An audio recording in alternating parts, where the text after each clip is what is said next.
It's Friday morning, and you know what that means. It's time for another episode of the Alabama Slam Podcast. I'm your host, Corey Hanna. What's going on, guys? This is Patrick Akers. And we are on a wing and a prayer this week. We had our first week back together in studio last week. And then after 2.5 years, somebody in my family finally caught the COVID. So I'm at home in quarantine. So we're just kind of winging this and hoping we can make this work this week. It's a little different. I usually record in my office at work where I've got everything set up like I like it. And now I'm just kind of hoping this shit sticks this week, so bear with us. Let's get into it, man. We kind of decided we're gonna kick off and talk about Takeshita and Eddie Kingston from Rampage on Friday, and talk about the week that Takeshita's had. Just go ahead and give me your thoughts on that young man, Patrick. Man, it's somebody that I did not know even existed until he started popping up in AEW. Probably because the only Japanese wrestling I really know is New Japan, and he came from the DDT promotion. But he has been impressive every single time he's been in the ring. And I think the fans in AEW are starting to take kind of a liking to him. Yeah. I mean, you and I have mentioned several times before just the physical size of this dude. I mean, he looks like a fucking linebacker out there. Yeah. And tight end. A tight end, yeah. And, you know, a lot of guys, what they kind of struggle with sometimes is, you know, when they're throwing punches or they're throwing forearms or stuff like that, that's where wrestling can kind of get a little bit phony if you don't have that stuff in tight. But, man, those forearms that him and Eddie were exchanging in the middle of the ring on Rampage, I mean, they look stiff as hell. And, I mean, that is a trademark of Japanese wrestling, right? The physicality, the stiffness of the strikes. And he just has a ton of potential. I mean, I don't know what the ceiling is for him. Obviously, I don't think he's signed to AEW long term. I think he's kind of on loan. I think he's kind of, yeah. The impression I got, and it's something I read the other day, was he's maybe got 6 months to a year to kind of see how things shake out. Well, man, you would have to think that if he becomes available, if he wants to and wants to move over here to the States, he has a home in AEW, right? Yeah, I mean, it'd be a no-brainer if I were Tony Khan. You know, the kid's got the crowd behind him already. You could tell. And another thing that I really like about this roster is just the diversity of it. You know, we have people from Mexico represented. We have people from Japan represented. People from Canada. It feels like a global promotion in a way that, you know, when you and I talked about Forbidden Door, that was one of the things that I loved so much about it, is that it felt global. It felt like the actual world of wrestling was coming into this promotion, and so that's always been something I felt has kind of lacked here in North American wrestling. Obviously, you have guys like Rey Mysterio Jr. and Super Crazy and La Parka and a lot of those WCW guys. Mexico's really had a very strong showing in the States, but when it comes to Japan, it's lagged behind a little bit. You know, Shinsuke Nakamura, there was a lot of hype around him when he came over to WWE a few years ago, but you know, it's hit or miss if you're out there, if you think that that's been a resounding success or not. Me personally, I don't think Shinsuke's work in WWE has lived up to what it was in New Japan, but he's also older, right? Right. People kind of, the wear and tear sort of catches up to you. So if we can get some more Japanese wrestlers here in AEW, I've always liked that Japanese style. And Eddie Kingston has too, which is, you know, listeners know how you and I feel about Eddie Kingston, though. Yeah, Team Eddie, hardcore. Team Eddie all the way. But, man, he's just the best, man. Eddie Kingston, whenever he's on screen, he commands your attention. He can be funny. He can be brutal. He can be diabolical with his promos. I mean, he has literally everything. And, you know, it's we talked about it, but when is it going to be the time that they put a title on him? I think that time is coming sooner rather than later, hopefully. Yeah, and I just read a couple hours ago, it looks like they've already kind of spilled the beans. I know you've probably been busy at work taking up for my ass being off today, but they've already kind of spilled the beans on what could happen at All Out, and it looks like they're leading towards that's when Punk's going to be back. Yeah, well, you know, last night during Dynamite, they ran that All Out promo commercial, and, you know, Punk was at the end of it. Yeah, and it's going to be in Chicago. It's in Chicago, yeah. So it could be heading that way. So getting back to Eddie, though, and I don't remember if we talked about this last week on the show or not. I know we definitely talked about it at work in the office this week, but there's been a lot of fat shaming with Eddie Kingston. And, presentation is a lot of that. If you're a dude like Eddie that comes out and brawls, you don't have to be ripped to shreds and look like somebody like Adam Cole, who's supposed to look, people were on Adam Cole about his physique for a while, but Adam Cole presents himself as a good looking dude, and he's got the heat, and he comes out with the music, he's got a huge presentation. Eddie fucking walks out to a hip hop song and just gets in the ring and says, let's go. I think it's a difference to me, like if you're going to present yourself the way that Adam Cole presents himself, I'm not saying it's right to fat shame somebody, but like maybe get in the gym just a little bit more. But it's a little different to me with Eddie, and that sounds dickish for me to say now that I'm saying all this out loud, so nobody come after me. But Eddie's just a dude that walks out to a hip hop track, it gets in the ring, is like, let's fight. It's a different presentation to me. Yeah, and I mean, even the Adam Cole stuff, you and I talked about on the podcast. I think we mentioned, though, we kind of felt like it was overblown. I mean, he's talented enough to overcome all that stuff, and people were going in really hard on him. And I think what you and I had talked about is just his presentation, right, the way he's presented. The Eddie stuff, I don't understand at all. Have these people ever seen Dusty Rhodes or any of these? Wrestlers back in the 70s and early 80s didn't look like bodybuilders. It wasn't until the Hogans and the you had Superstar Billy Graham in the 70s, but I mean he wasn't as popular as somebody like what Hogan was. Vince and those steroid trials, it really kind of warped people's perception of what a professional wrestler should look like. And I mean, professional wrestling has been in this country for over 100 years now, so the guys from the 20s, 30s, and 40s didn't look like that. You can pull up Gorgeous George clips, who was the biggest thing in pro wrestling at his time. He didn't look like a bodybuilder in the least bit, but he looked athletic.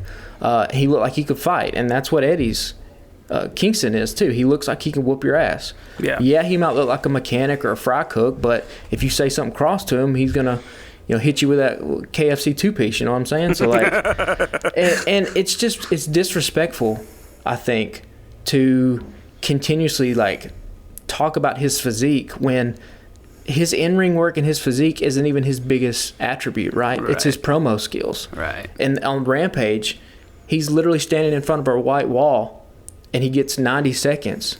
And it's some of the best 90 seconds of the program, right? And he doesn't even have to, you don't even have to manufacture this stuff. You can literally just put a camera in this dude's face and have him go for however long, and you're immediately sold on everything he's saying. So yeah. He's a main eventer. He's a world champion in the making.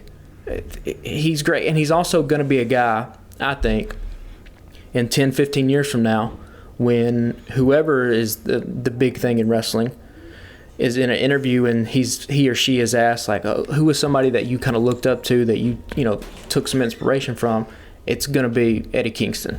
Yeah. Like there are guys who aren't at the top of the card, so to speak, that end up becoming the most influential guys. It's the same way in music and movies and what have you. The most pop. Britney Spears isn't influencing anybody today with the pop music, but like there's a lot of people that weren't headlining shows in the 2000s that now the people who are on top of the charts look back at them for all their inspiration and influence. So Eddie Kingston's no different. Wrestling is no different.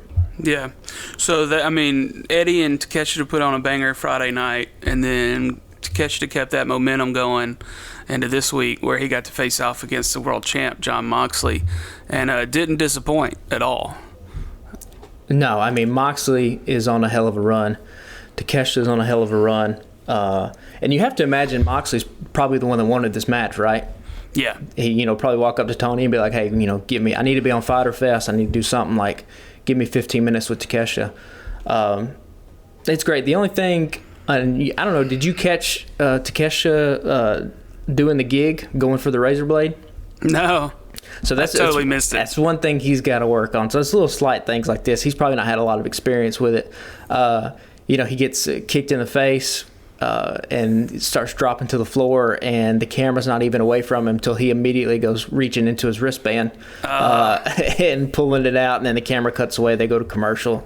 He comes back, and he's got the color. But, like, it's little tiny things like that he'll get with just experience. But, man, yeah, again, the same sort of thing. The physicality of the strikes, the stiffness of it. And then his pace, too, the way he hits those ropes when he does that flying clothesline. Yeah, that flying clothesline is the shit.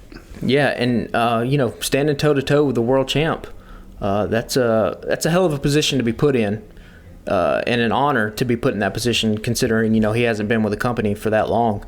But, I mean, they turned on another classic AEW in-ring performance. I mean, that's what Dynamite is. Even if the stories aren't there, you throw two guys in the ring together and the matches are there, the chemistry's there. We've talked about it countless times. Like, that's the direction they're running in, and they need to keep running in that. They're the home of pro wrestling. You would hope that the stories and the angles come along at some point, but in terms of the wrestling, the in-ring quality, it's top notch. Yeah. So let's touch on real quick one other match from Rampage before we get into Dynamite full on. The main event on Friday night was Orange Cassidy versus Tony Nese, and I've stated several times I'm a big Orange Cassidy fan, and they put on a good show Friday night as a main event. Tony Nese, I'm still not sure where to land on, but they did put on a great match and had a lot of hot spots there at the end. And then you and I discussed this in the office a couple of days ago.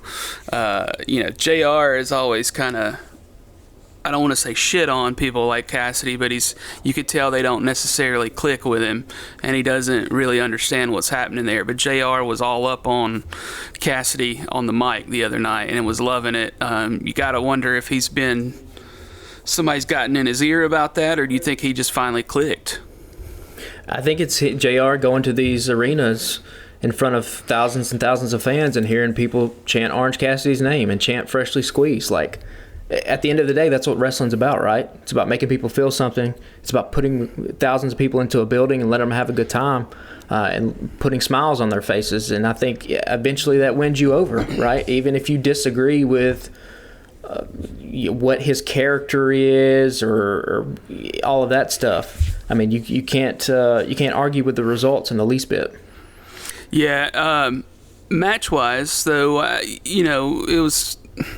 it didn't do much for me in terms of storyline, but other than the whole he's got to sign that thing to get Swerve out of the company or whatever. But those two guys went at it and put on a good main event. They're starting to put some more bangers on Friday night and trying to get those numbers up. And it looks like they're slowly starting to pull the numbers up for Rampage. But, I don't know. We'll see where it goes from there. Let's go ahead and move from that one into the first event in Dynamite last night. We had Orange Cassidy and Wardlow. And, I was afraid they were going to come out and just beat the ever-loving shit out of Cassidy after he's had this run that's been pretty hot the last few weeks. But they put on a good show last night, too. And it's kind of what you said. You said you didn't want to see a Powerbomb Symphony where Wardlow slams him 8 or 9 times because somebody like Cassidy can't necessarily take that kind of punishment. But they had some good spots last night as well. And I really liked the thing at the end where Wardlow stood him up, gave him the show of respect, because they beat the shit out of each other for a while. I just love the honesty there at the beginning. They had that promo. Well, first of all, I got nervous. I'll back up a little bit. I got nervous when Dynamite first started because it started with, we talk about the technical production side all the time. They botched this intro. Dude, they botched the first 15 seconds of Dynamite, and I was like, oh, God, this is a bad omen here. But, Chuck Taylor's and promo before they started, just blatantly saying hey, Cassidy can't beat this guy, so fuck it, we're just gonna cheat. I love that honesty of it. I love them trying to get the chainsaw and all that stuff like that, and working a little bit of the comedic element there. That's part of Cassidy's gimmick as well. But yeah, I mean, that's what we talked about last week is you don't want, as Wardlow has now moved up into the card, you don't want him power bombing these mid card and upper mid card type guys 5 or 6 times, because it's just going to kill their character. It's going to kill their heat. And so last night, what happened? Boom, Cassidy jumps up and powerbomb 1, 2, 3. Like, that's all you need. And I don't think people realize with Cassidy how difficult it is to do that stuff with his hands in his pockets. Yeah. Like, I don't know. A lot of people have never been in a ring. They never ran the ropes or done bumps or anything like that, so they have no appreciation for it. But, me as being someone who did that for, 2 years and knowing just the difficulty in that kind of stuff, I look at that guy, Cassidy, just kind of in awe. Like, even just the rolls. Because you think about it, when you roll as a kid, so many people, you use your arms a lot for just momentum for a lot of different things. And so if you have your hands just in your pockets, you've eliminated that momentum completely. So still just to be able to have the athletic ability to pull that stuff off is just, kudos to him. Even the kip-ups, man, the no-hand kip-up. I mean, that's fucking difficult-ass stuff. But, I'm glad that they changed Wardlow's title design back to the normal kind of red and black. Yeah. With the black strap. That looks really clean. And I guess overall impressions too. The crowd in Savannah was just not good. I don't know if it came across like that to you on your TV screen. I don't know if that's how it really was in the arena or not. Maybe we missed something being on television. But at times that crowd was just completely dead throughout the night. So there was one specifically where I noticed it, and we'll get to that in a minute during the Luchasaurus Griff Garrison thing, but it was just dead as shit. And Brian Pillman started getting the clap going, and I was like, okay, that's something's up. I knew something was off then. Yeah. Do better, Savannah. Yeah. They're not going to come back there anytime soon, I wouldn't think. No, but Rap putting a bow on the Wardlow stuff, we'll see who he goes up against next. He needs another long-term feud, I think. He doesn't need to keep just beating these guys in random one-off matches. He's got to be able to sink his teeth into something like he did with the MJF stuff. Now, I'm not saying that, the MJF storyline was 2.5 years in the making. Not saying he needs something like that, but he needs some kind of feud here that he can kind of really sink his teeth in, hang his hat on, and elevate that TNT title. Well, I mean, let's get into that for just a second. Like, what's happening there? We haven't heard anything out of this in a while. Do you still think this is a work on the MJF front, or do you? Because how long can you keep somebody like that off of TV if they're not injured, and this is just part of a storyline?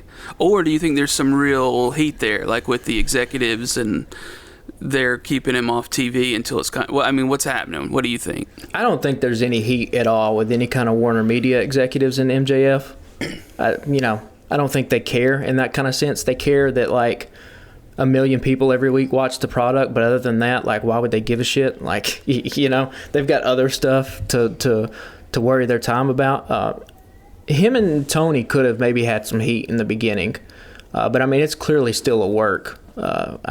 All the evidence that has continually come out and all the reports that keep coming out, I don't see anything about this being any legitimate animosity between them. Gotcha. So, I mean, maybe some of the sizzle has gone off a little bit from this MJF stuff, but I think they have other things happening on Dynamite that are going to keep your attention, and I think they're just buying time until CM Punk comes back. Yeah. So, I didn't predict an MJF at Forbidden Door, but it said it wouldn't surprise me. When he comes back, it's going to have to be on a pay-per-view, I think. So, All Out is in September. It's about 2 months away. If CM Punk's going to be there, that's the perfect kind of time to do it, right? I guess. Yeah. You don't want to waste that just on a random Dynamite. Right. That's a good point. Because you're not going to do anything. What they want to do with Dynamite, right, is announce this stuff beforehand so that the ratings will go up, so that you'll tune in and watch. Well, you don't have to do that on a pay-per-view, right? You can have somebody debut or come back, or have MJF do a surprise on the pay-per-view, because his appearance on that pay-per-view on a Sunday will then get you to tune in on that Wednesday to see what happens next. Yeah. So, true. That's probably the thinking they're going to do there. So, I mean, we'll see when All Out comes around. I guess we need to kind of prepare ourselves for a couple months here without, or a month without MJF. Yeah. But some of the reports that have come out about him are just the state of wrestling journalism, if you want to call it that, is like piss poor. So like these reports that they've been having coming out about him, like there was one that was like, oh, MJF has an interest in Hollywood. Yeah, no shit. Like he's did fucking a Broadway thing on a pro wrestling program. Like you don't think he'd want to be in fucking movies and shit? Like I don't know. That's a different topic for another time though. Yeah. Just wrestling journalism is stupid as shit. Yeah, we had a brief discussion about that yesterday because there was a one thing I pulled up and it was like Tony Khan addresses Keith Lee's cryptic tweet because Keith Lee had tweeted something earlier in the day about some concerns he had about somebody close to him or whatever, and it was real cryptic or whatever, and I don't even think at that point it had been addressed that it was somebody close to him. So there was speculation about, oh, is Keith Lee sick again or whatever, and then in the thing that I pulled up and read while we were in the car, it said Tony Khan addresses it, but then didn't even fucking have info about what Keith Lee had tweeted. I was like, how are you not going to include the whole fucking thing that Tony Khan is responding to as part of your... It was just clickbait. It's just clickbait. It's all aggregator sites. There's nobody critiquing wrestling in any kind of artistic or highbrow kind of way. There's nobody really, I think, talking about it the way, or with a platform that's talking about wrestling the way it deserves to be talked about. So, I mean, that's part of why we're doing this podcast here. Hopefully, we don't have the platform of a Cage Side Seats or a Wrestling Observer or anything like that. But who knows? Maybe we'll get there. We trying, baby. We trying. So let's get on into the Christian Cage thing. You and I had already discussed this week. We're like, who is he gonna rip apart savagely this week? And came out and pretty much did exactly that on Brian Pillman and Griff Garrison. And as soon as Pillman was out, I was like, oh shit, he's gonna use the dad angle. And of course he did. And then they kind of got me because I didn't see it coming with the angle he took on Griff Garrison, but that was a pretty interesting twist there. What'd you think about that segment? Yeah, I mean, Christian's continuing to do some top-notch work here. Like we've talked about before, this is the perfect way to use him. He doesn't have to wrestle. He has so much cachet with wrestling fans here in this country that... you can trot him out there every once in a while inside the ring, but he's best utilized as this. He's best utilized to help get other guys over. So I would... All Out's what we said in September. Yeah. And how long is Jungle Boy out still? I don't think they've said, or at least I haven't seen it. I mean, you can pencil in Jungle Boy versus Christian Cage at All Out. I mean, that'll happen. Yeah. So until then, we'll keep getting. I don't know. Does anybody else have a dead famous dad on AEW's roster? Who else is he? Or a famous mom or brother? I guess we'll just see next week in the Christian Cage show where he runs down a deceased person. But Luchasaurus still isn't growing on me though. He's fine, but we have to change that name. I don't. Whenever the flames start coming up and the demonic music plays and then it just pops up Luchasaurus, I'm like, this is so stupid, man. Like, it still don't hit for you. It still doesn't, and I don't think it's gonna. I mean, obviously, we already talked about the crowd. The crowd was dead for this segment too, but right. It's not gonna do this guy any favors going forward. Just change the name. But so let me ask you this from a wrestling standpoint, because I don't have any idea. When he tried to choke slam on that table and he didn't get Garrison through the table on top of Pillman that first time. Did that fucking just hurt like hell? Like how does that work? If the table didn't give, was it because Pillman was there to kind of absorb some of the hit, or what happened there? Like, why did it take 2 times for that to work? So the table was probably a little bit too high. So you're just talking about momentum and force, like when you're driving down. A lot of those tables are kind of, first of all, it doesn't take a lot of force to break them, but you do need some. And so that's why, if you look at how Luchasaurus got him up, the amount of distance between where Garrison was at in the air and how high Pillman up was off the table, there's not a lot of time to like generate force there. Gotcha. Which is why the second time when Luchasaurus did it, he actually followed through and drove his hand down. Gotcha. Wacky stuff like that happens sometimes. I mean, it's a live show, so you're going to get little things like that. But yeah, I mean, I guess they're going to keep putting them through the table. Yeah. So that's going to be a weekly thing, I'm sure. I don't know. Just change the name. I don't mean to keep harping on it, but like, you're never going to get this dude over as a monster heel with a name like Luchasaurus. Yeah. You just won't do it. Luchasaurus would sell a ton of merchandise to kids, but if he's not a babyface, that's out the window anyway, that revenue stream. So yeah, you do something else with him. So let's move on next. We had Claudio versus Jake Hager. I don't know. I don't want to say they dropped the ball with this one because I didn't really know the backstory between them because I didn't know much about Claudio before he came into AEW anyway. But I've heard from several people that he's a fantastic worker and just never really got a shot in WWE. But they were harping on the backstory between these guys, and I was like, why didn't they build this? For people like me that don't know this shit, why didn't they at least give this 2 or 3 weeks and be like, hey, here's what's happening with these guys and have them doing... I don't... It just felt a little rushed to me. Like, if we're supposed to be this invested, that these guys have this much of a backstory.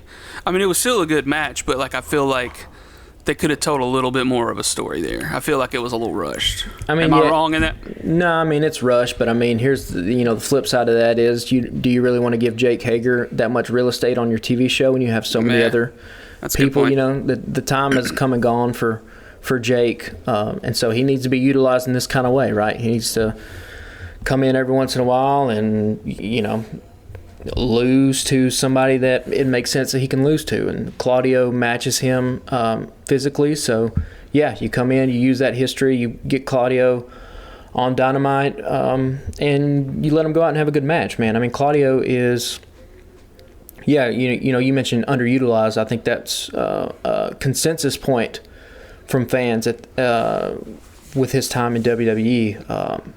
He looks like a world champion though.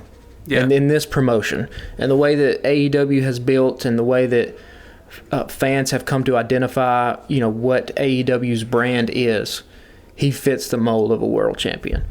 And those European uppercuts, I mean, nobody does it better.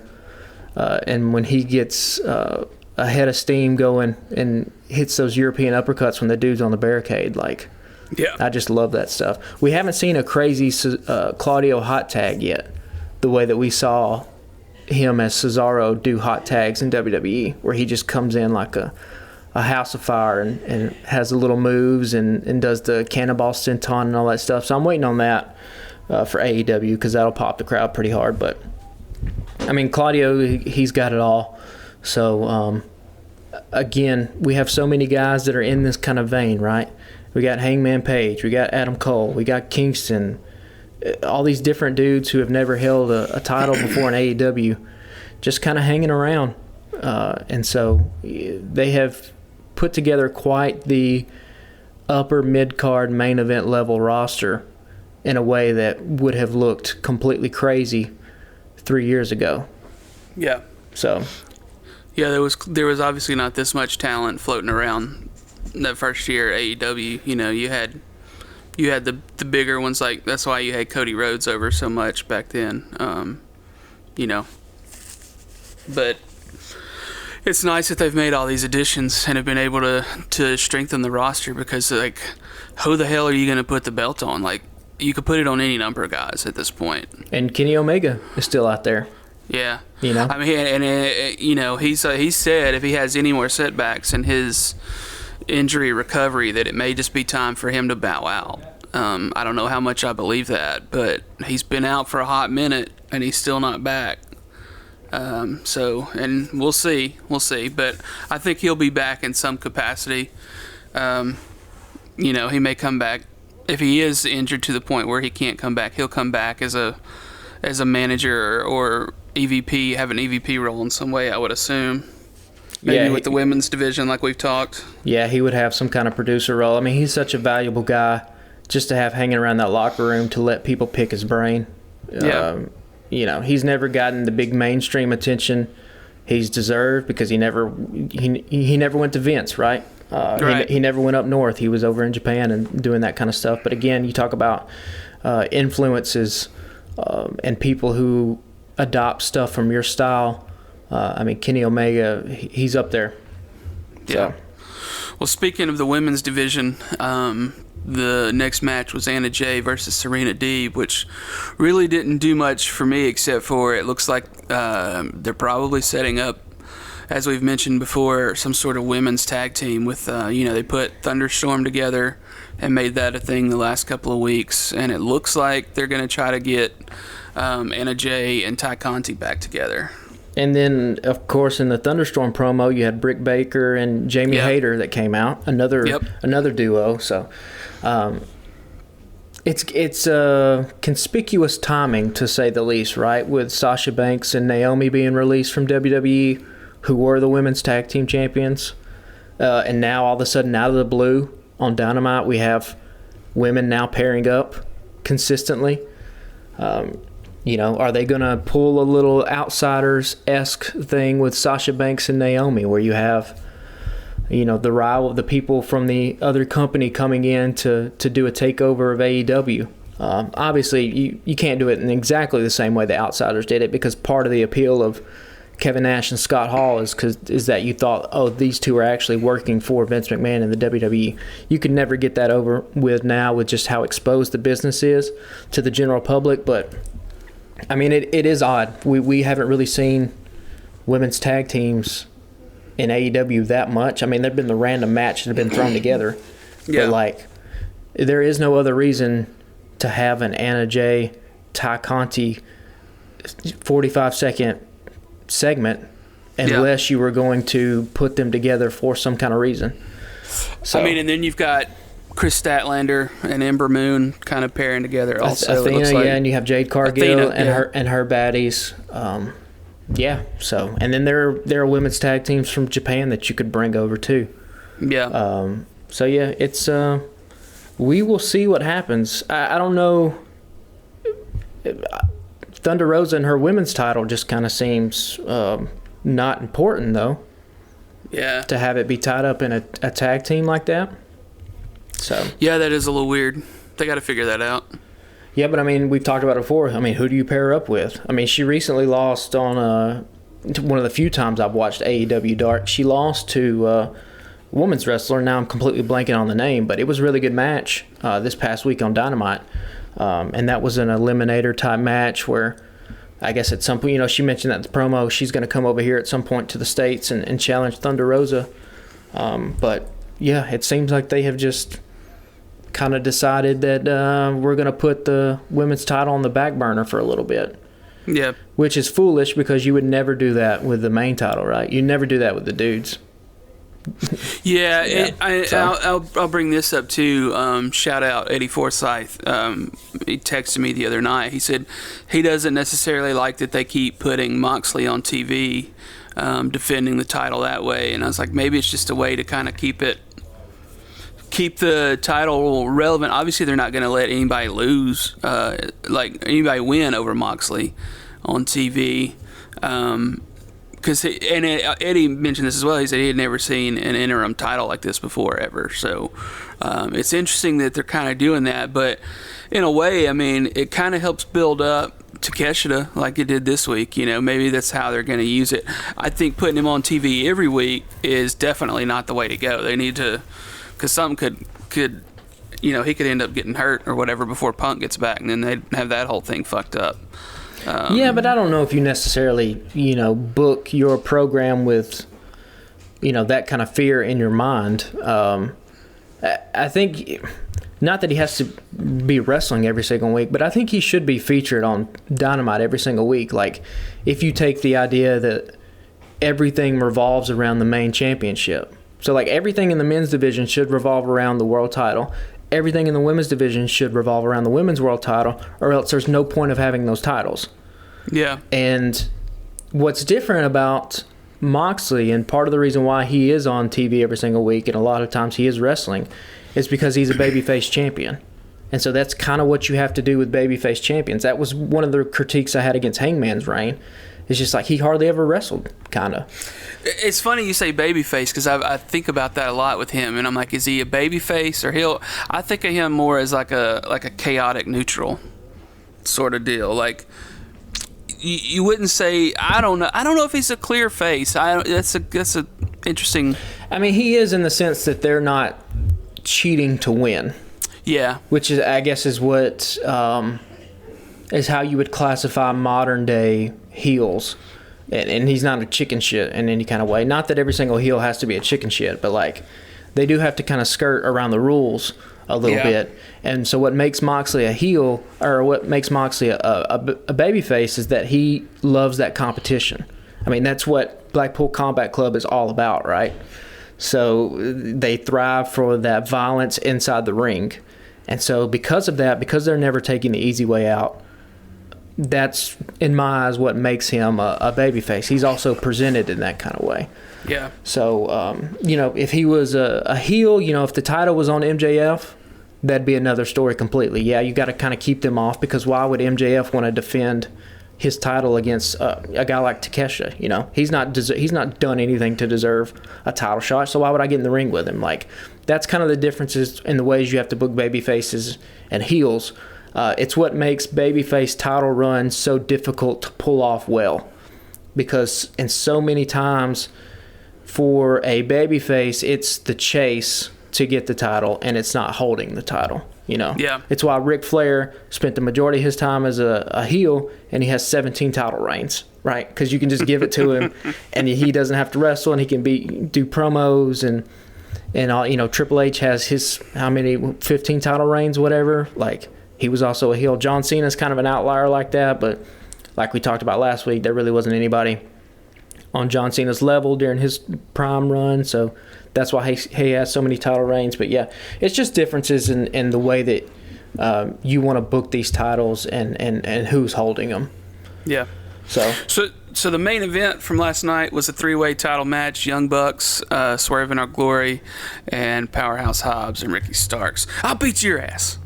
Yeah, I also want to say, so if we're a Team Eddie podcast, and if I've had Eddie Kingston in my heart for so long, I kind of got to make a little bit of room now for Ricky Starks. That we got to be a Team Eddie and a Team Ricky Starks podcast now. Pretty Ricky. I mean, we're jumping all over the place here. I mean, he is the charisma that just oozes out of that man is something special. Yeah. I mean, that you want to look what makes a main event guy. Ricky Starks is a main event guy, and it's rubbing a little bit off on Powerhouse too. Powerhouse Hobbs is a guy that's real. He's interesting because, I mean, just his sheer size. You saw him up against going face to face with Keith Lee, who's just a mammoth of a human being, and like Will Hobbs he's up there, man. So well, and Hobbs has gotten absolutely shredded in the last year or so too. I saw a before and after picture of him. Maybe it was from 2 years ago, but picture him when he got into AEW, and a picture of him now, and he's a completely different figure. Yeah, and that's a thing that you want to look at too when you're evaluating talent, is that how do they rise to the occasion? How do they make the most of their opportunity? And so, Powerhouse has gotten a phenomenal shape, and everyone in this tag match got their shine in last night. For some reason, I thought this was a ladder match. I don't know why. Was there a ladder match 2 weeks ago? I feel like there's been one pretty recently, yeah. I was like completely surprised whenever the Bucks came out with the actual tag team titles. I was like, wait, I thought this was a ladder match. But it was a regular wrestling match. But, man, I mean, the spots they did, everybody got their stuff in. This was, again, just another classic tag team match for the Young Bucks. They keep piling them up here year after year. Like, every time you talk about the best tag team matches, they're constantly up there. So, I mean, what does this do for that division, though? Because, I was 99.9% certain that the Young Bucks were going to win. They were going to do Bucks versus FTR at All Out. FTR would take the belts. Now, they put the belt on Swerve and Our Glory, but now what? Like, do you put Swerve and Keith up against FTR soon? Because, like, we need to be real honest. Like, FTR needs those fucking belts. Or they at least need to be talked about, right? Like you can't have a match for the titles and have it make sense narratively why these guys aren't in the match. So then the only thing is that, like, you have to be purposefully trying to keep them out of it. So it was pun intended, it was quite a swerve to see Swerve and Keith Lee get the win. So I guess they're going to run with this Kobe and Shaq thing for a little bit, but here's the thing about Kobe and Shaq, they eventually broke up, right? Yeah. So thinking about it last night after I watched Dynamite, I was like, well, I guess... Because here's the thing, if you want to get the belts on FTR, then this is a good way to go about doing that and book two things at once. So we're fantasy booking here, but let's just say we get Swerve in Our Glory versus FTR. Well, FTR can win the belts off Swerve in Our Glory if either Swerve or Keith Lee turn on the other guy and you have some kind of animosity there that's built up. Then that'll lead you into a Swerve versus Keith Lee feud that'll put the belts on FTR, because FTR has had years of being a tag team at this point. Like, the cohesion between the two of them is off the charts, whereas we just saw Swerve eliminate Keith Lee just a few weeks ago. And even in the match last night, Swerve picks up the belt and turns to Keith Lee. Looks like he's going to hit him, right? So, like, I think that's where they're going with it. And you can let FTR then get the belts and not hurt Swerve and Keith Lee, because their destruction was their own doing. Right. Whoever, I would say you probably want to turn. I think a better person to turn heel might be Keith Lee, but I think they might do the Swerve turning on Keith. But the Young Bucks don't need the titles either anyway, right? I mean, they're made men. So if you wanted to do, they called this match Triple or Nothing last night on Fyter Fest, which kind of doesn't make sense. I don't think that they used that term correctly.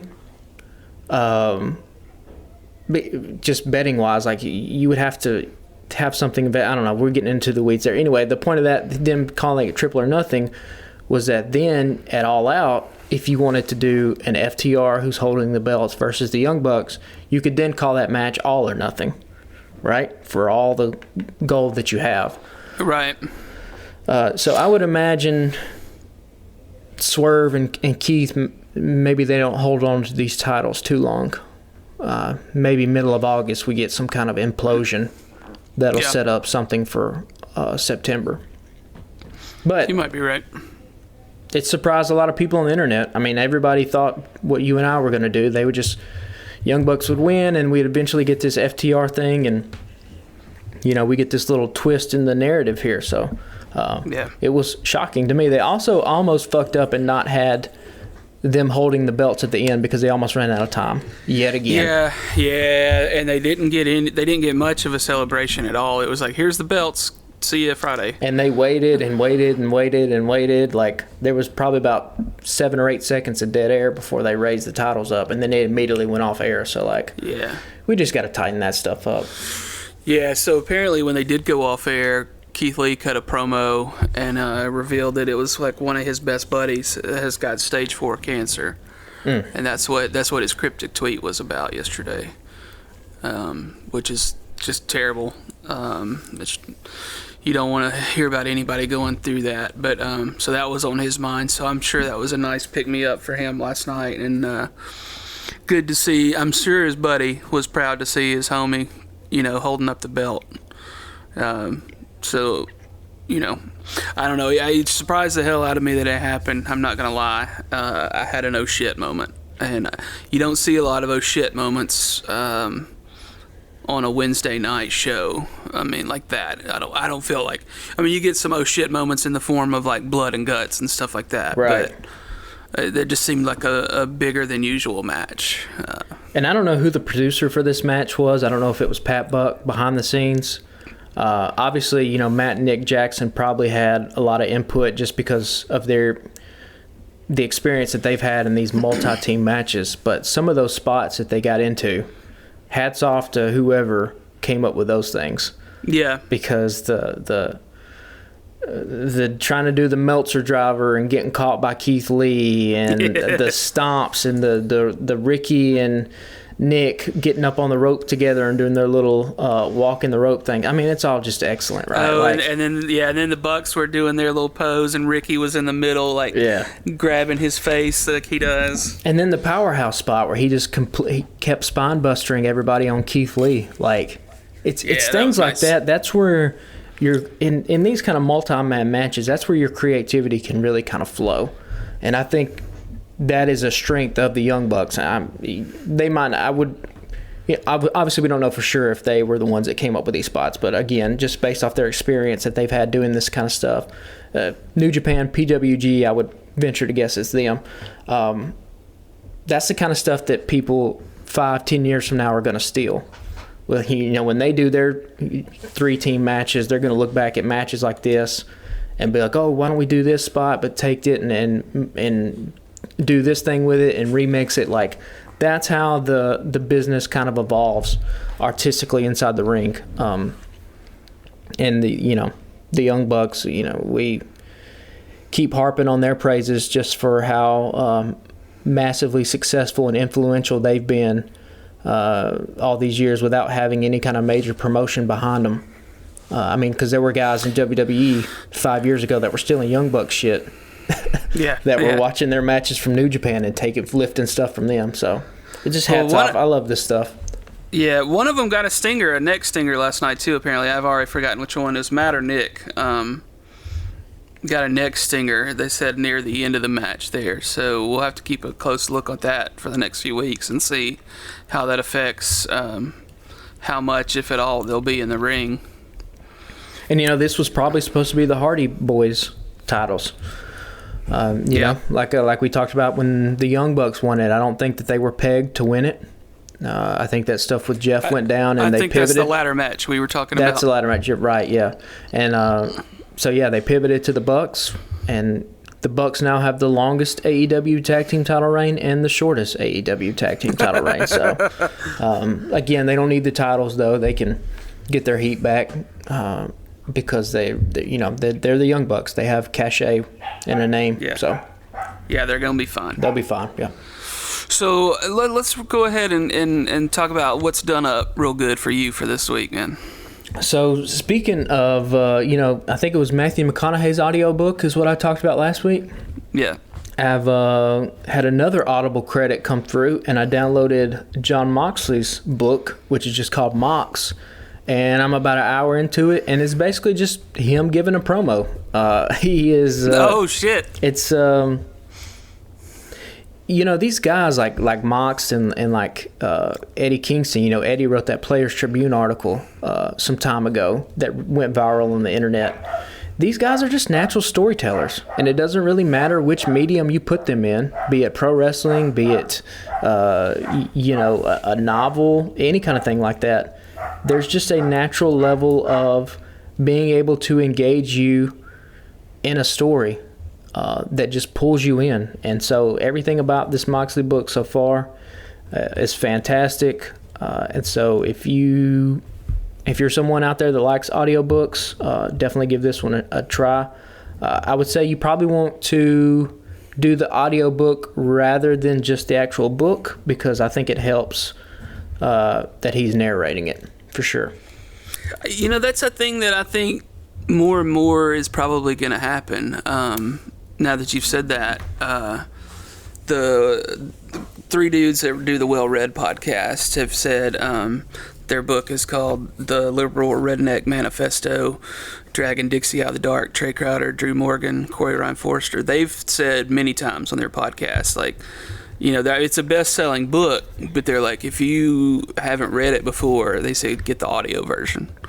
And that's the way I did it, was I listened to the audio version, and I think it went 100%. works because it's their voices telling the stories, and I think that could become pretty essential, I would think, moving forward. I mean, the same works for like David Sedaris. I don't know that anybody reading a David Sedaris audio book I don't know that it would work in somebody's voice that isn't his. Right, and also too, what the audiobook is, it's the marriage between the podcasting and the writing. Like writing allows you to take time with your thoughts. It allows you to make what you're trying to say very concise and very clear, as opposed to on a podcast like this where you're just kind of speaking off the cuff. You may misspeak or you may say things maybe you actually don't really believe if you were to think about it for longer than just the instant moment when you're saying it. So like that's what writing allows you to do, is to take that time. And then having an audiobook, if you have a voice like John Moxley, then it's just it's perfect, right? It's the perfect marriage between the two. Yeah. And so my done up real good for the week is I've been thinking on it and trying to pick, but we had a quick trip to Nashville yesterday for some work stuff, and I think I got to go with the Edley's barbecue. I had the brisket burn-ins over some cheese grits and delicious cornbread on the side, and that one's kind of stuck with me. I woke up thinking about brisket today. You can't really get burn-ins here in Huntsville, I don't think, anywhere. So I jumped at the chance to get some while we were in Nashville yesterday. And also that damn hot pork barbecue on top of those nachos was good as the appetizer. And I'm a sucker for a good homemade potato chip. And their nachos were more like potato skin kind of deals. I wouldn't say nachos. You think tortilla chip, but they were good as shit too. So I've been thinking about that food pretty much all day, and not gonna lie. And I will have to hit up Edley's barbecue in Nashville the next time we're back up there. Absolutely. Hey, one thing we missed. Did you see Ric Flair's tweet about Chris Jericho last night? Oh, no, I did not. Yeah, so, Jericho had the, him and Kingston have the barbed wire, everything death match coming up next week. And then, which is supposedly going to be the end of that, is what they're saying. You got to hope so. Also, Yeah. You have to love the corporate synergy that it's Shark Week and they're putting JAS in the shark cage. It's good stuff there. But no, Ric Flair tweeted out, I got the tweet pulled up right now. It's a screenshot of Chris Jericho, and he just tweeted out, living legend in your own mind, Shawn Michaels wannabe, Ric Flair never will be. Woo! Where did you buy that cheap suit? Obviously not from @Gents Playbook. So is Jericho going to be Flair's last match coming up? That we talked about maybe it might be Jay Lethal. Yeah. But Jericho's a bigger name to do it.